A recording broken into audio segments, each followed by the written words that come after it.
Franchising on a Friday. What's better than that? Lou and Katy, thanks for joining me.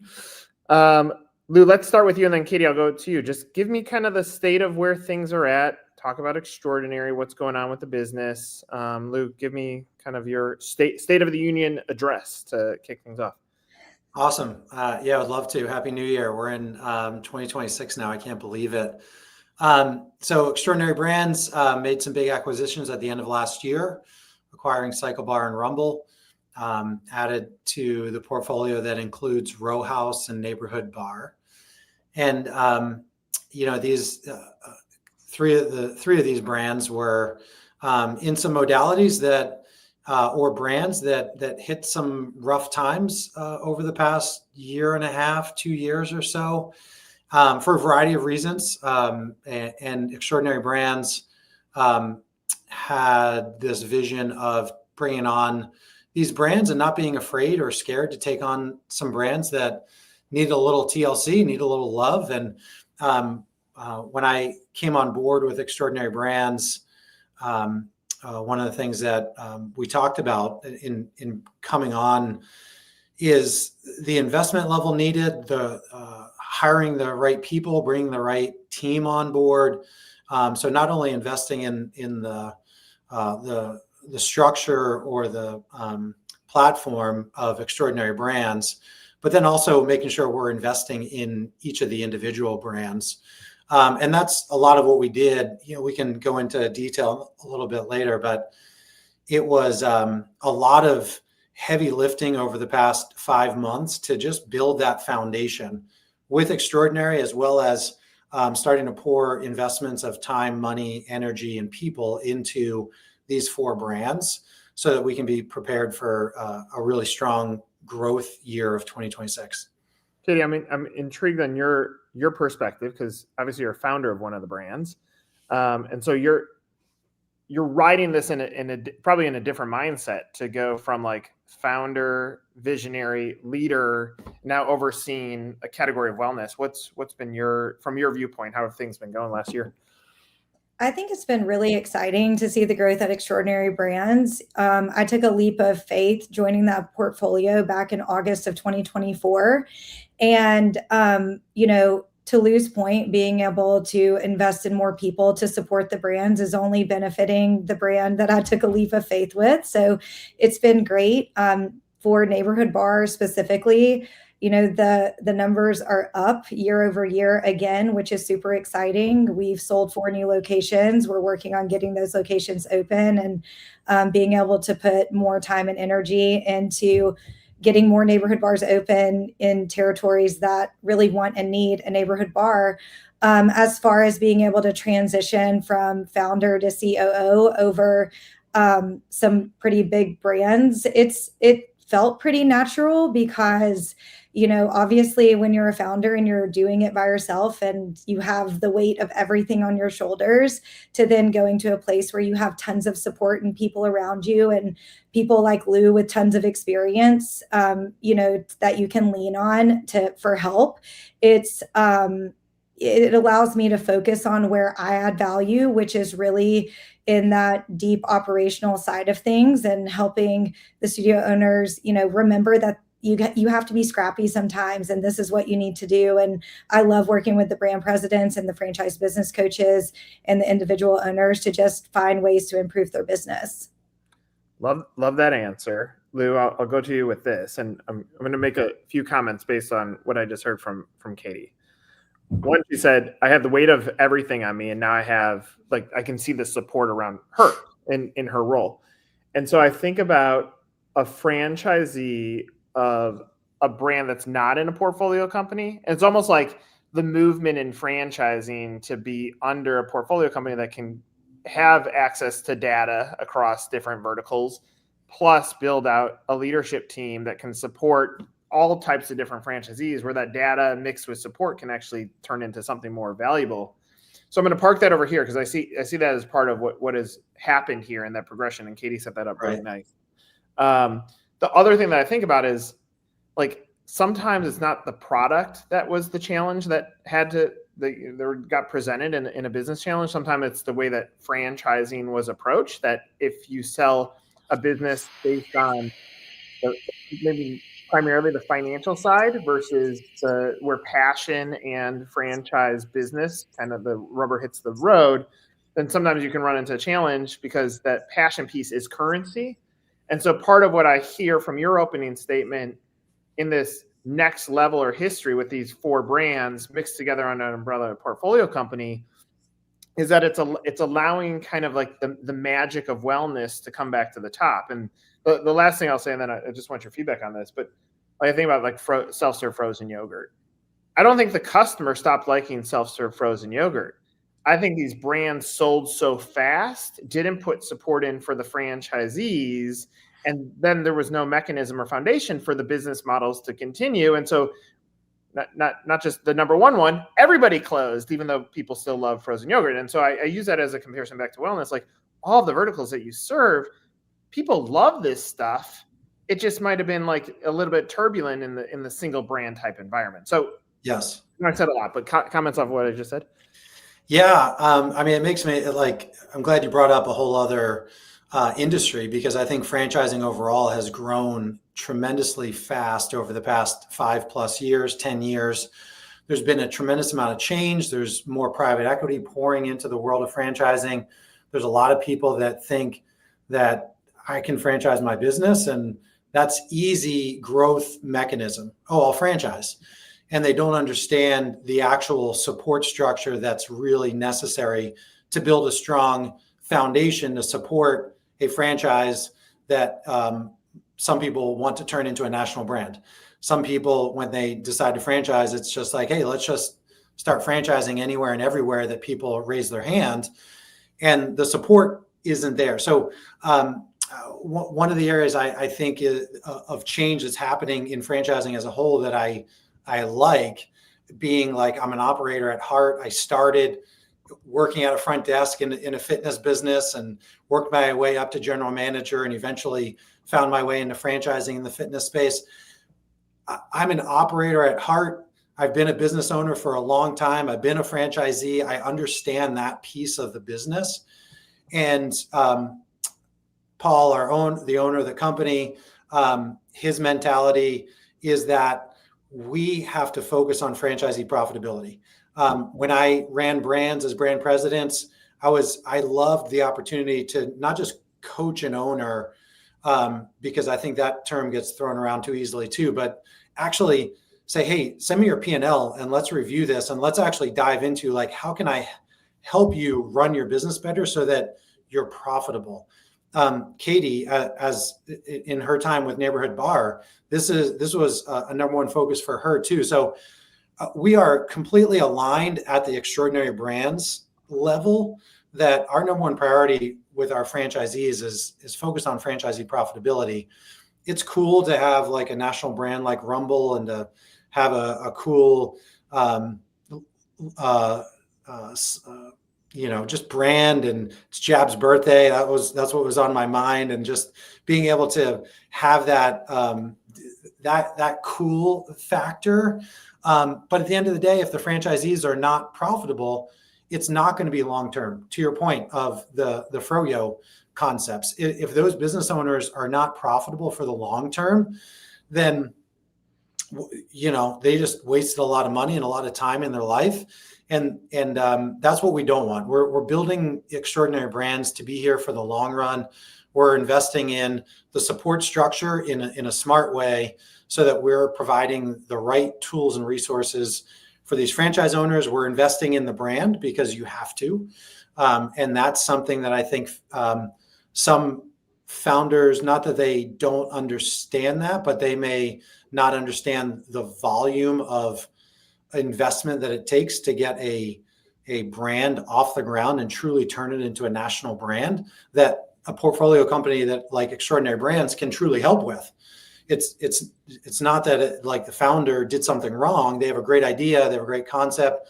They have great franchise owners, and they just need a partner like Extraordinary Brands to put the infrastructure in place. And we have a bunch of shared services so that we can provide infrastructure. We can scale and bring on another brand at this point, or 2 or 3, and over the next couple of years. and not really dramatically increase our OpEx costs because we have people infrastructure in place that can support additional brands. I want to say a comment on that before I go over to you, Katy. I mean, like, if you think about royalty, so a few comments. One, royalty, I think, is the wrong term. At some point, franchising needs to like combine together and say that's like a resource cost back to the franchisee. And so if I think about a royalty back to any of the 4 brands as solo brands, it was solo support, solo infrastructure, and profitability is, yes, it's a part of how most franchise brands want to get to, but probably not the key focus. And so when I think about it, you could pay X royalty to a portfolio company that is going to give tremendous resources, or you could pay royalty to a single company. If it's all the same, then I would rather have the additional resources for the same amount of money. It doesn't change based on the amount of resources. And on the profitability side, I think this is the next transformation that franchising needs to go through. Like, I think about like burger brands. They all like tout these big gross sales numbers, and one might be a little bit higher than the other. Well, it's irrelevant, because really it's how much drops to the bottom line. Right. How quickly can we pay off our initial investment? And then how much money will it take for us to scale our business? Like, for whatever reason in franchising, we got it upside down. We're in the business of selling franchises versus all the money that a franchisor makes is off of successful franchisees who scale. And so what you're talking about now is changing the game to now be aligned to like, yes, you invested your life savings into it. Now let's show you how to make that successful, how to save up enough, and how to scale the business. I think that's part of the magic. And so, Katy, over to you, because obviously you had franchisees before you're making this transition into being a part of a holding company in a different role.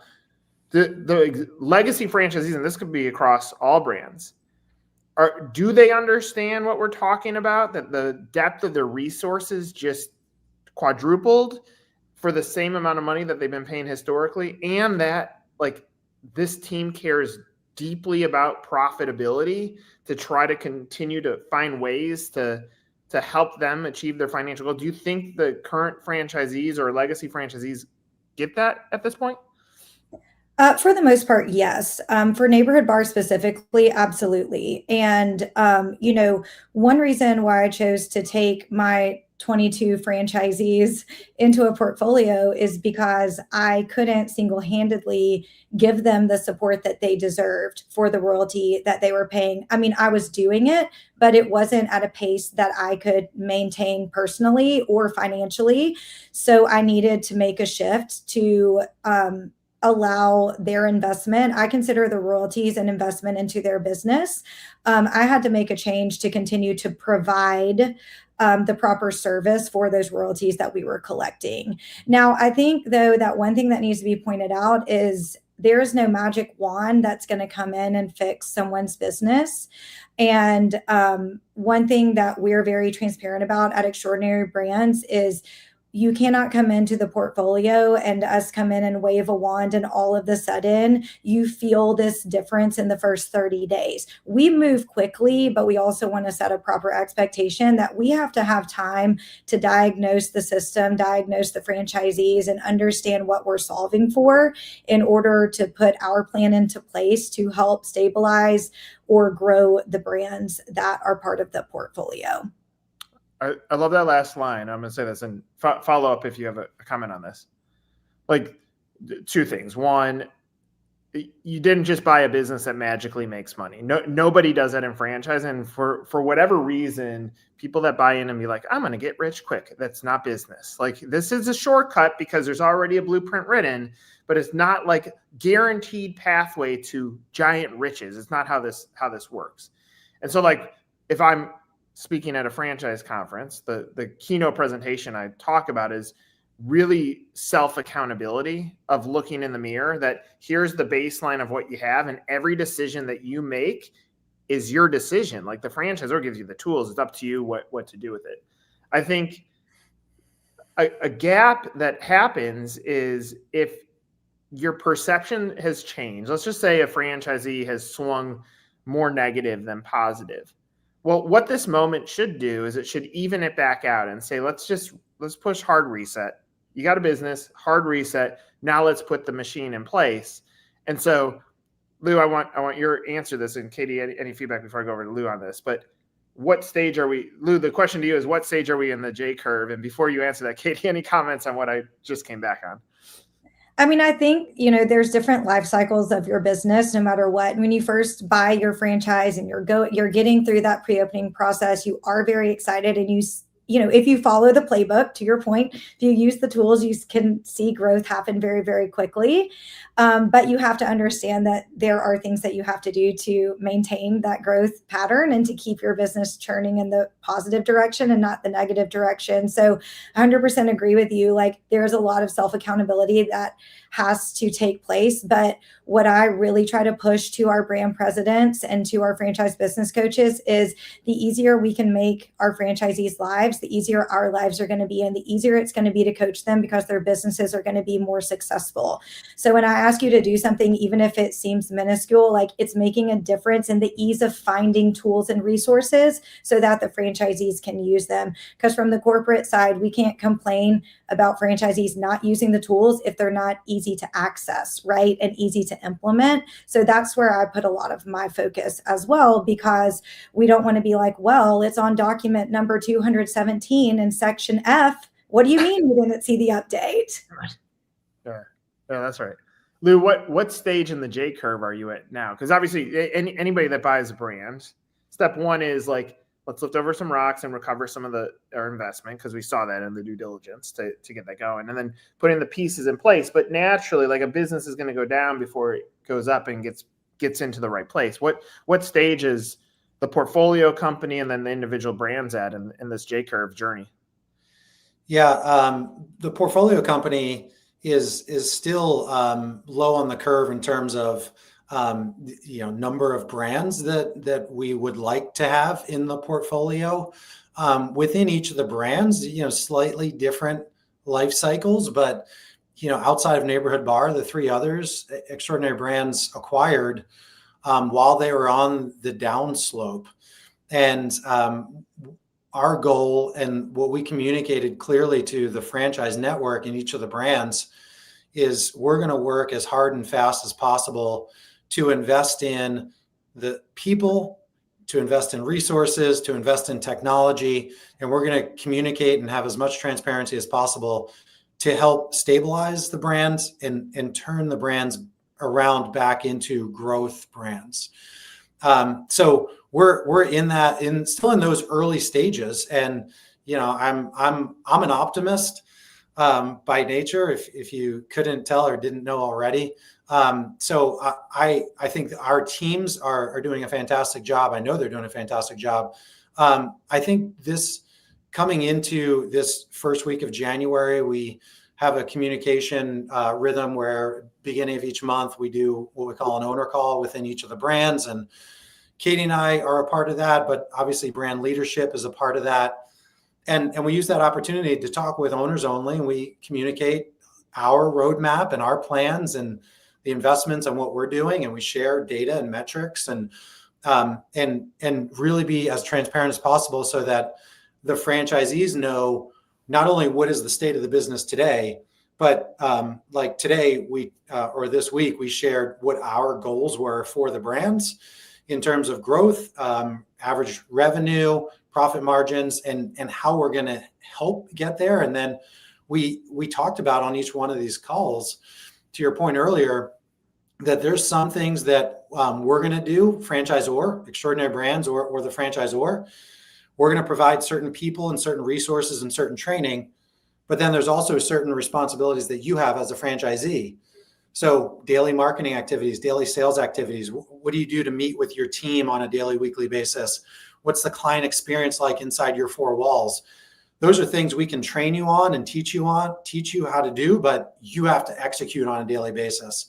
And so we really try to walk that line of, we're excited, we're passionate about not only the brands, but we're passionate about being small business owners, and we can teach you and give you the tools and resources. And if they're not there, like some resources were not there, we're in the process of investing in them or negotiating with new vendors, new contracts, et cetera, to help save money here or to give them a better technology there.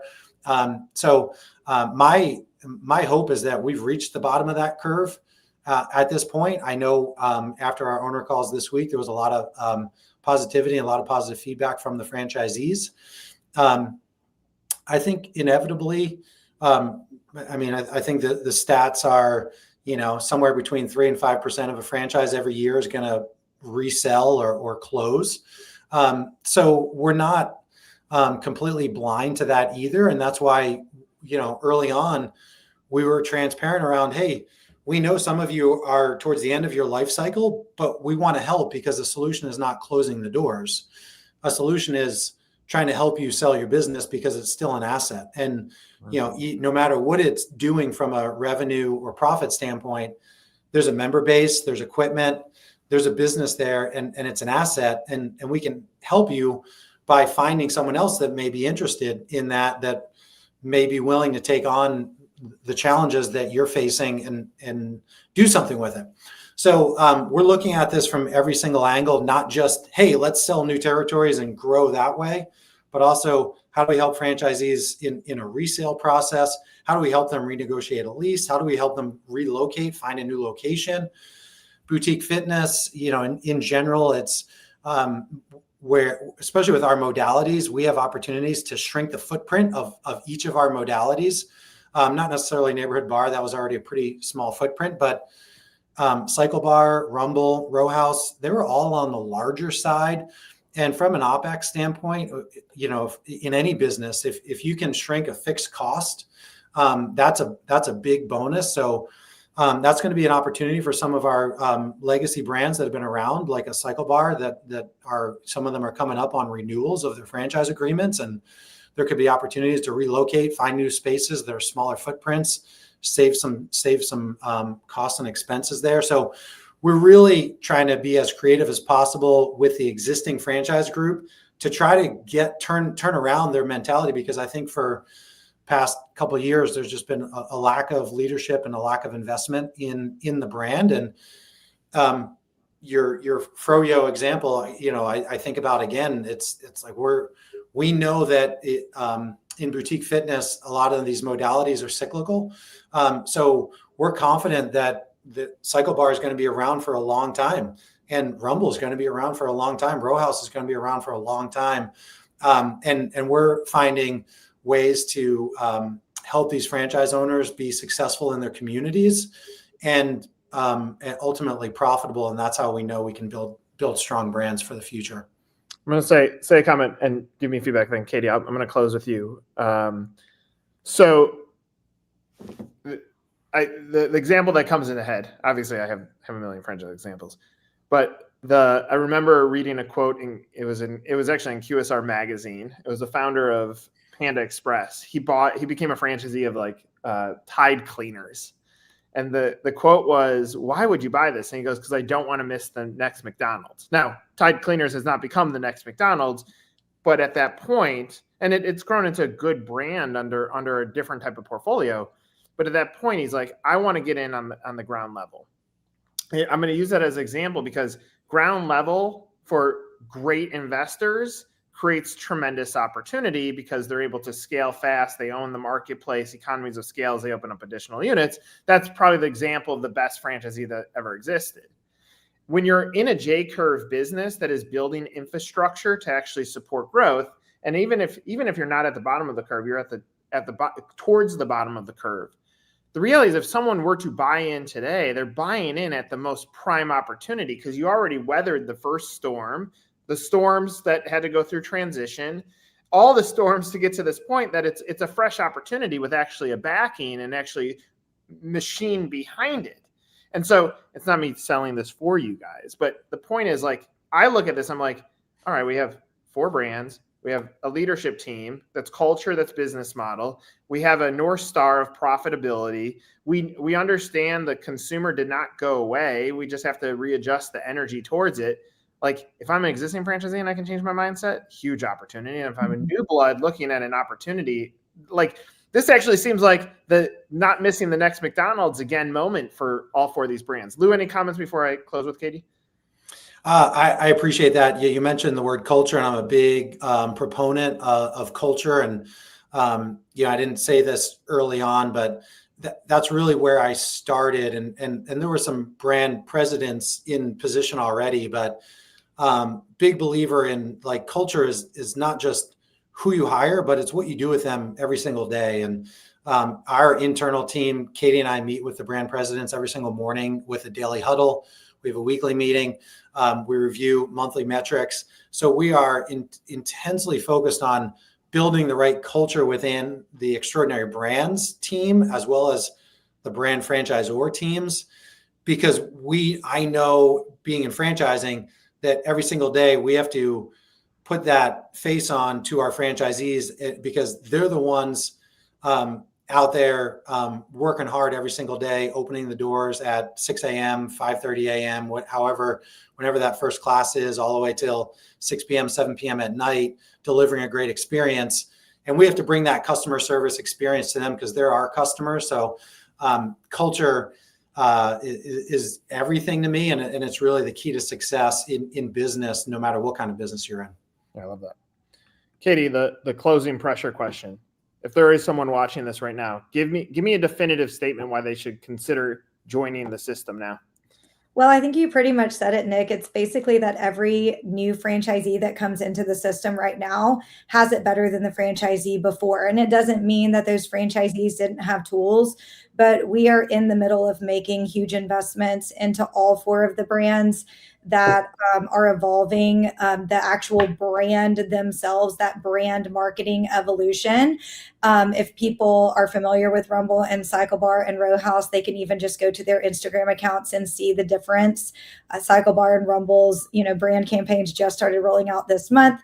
Neighborhood Bar's next on the docket to go through the same type of overhaul. So to your point, there are just more investments and more tools being created every single day. We're learning more and more about the brands, about the franchisees, and what they need to be successful. And we're prioritizing that in our support. So, it's a great time to be a part of Extraordinary Brands. I love it. And look, the purpose of me doing these videos is that if someone is watching this unpacks some of the culture, because at the end of the day, the business ends up being the widget. The people around it end up being the magic. And so obviously anybody that watches got to see Lou and Katy in action. And I'm grateful that you guys gave me some time on a Franchise Friday. Words I never thought I would say, but I just said them. There they are. Thanks, Nick. Yeah, thanks for the time, guys. For Katy and Lou, I'm Nick. This is another episode of Meet the Franchise. Take care.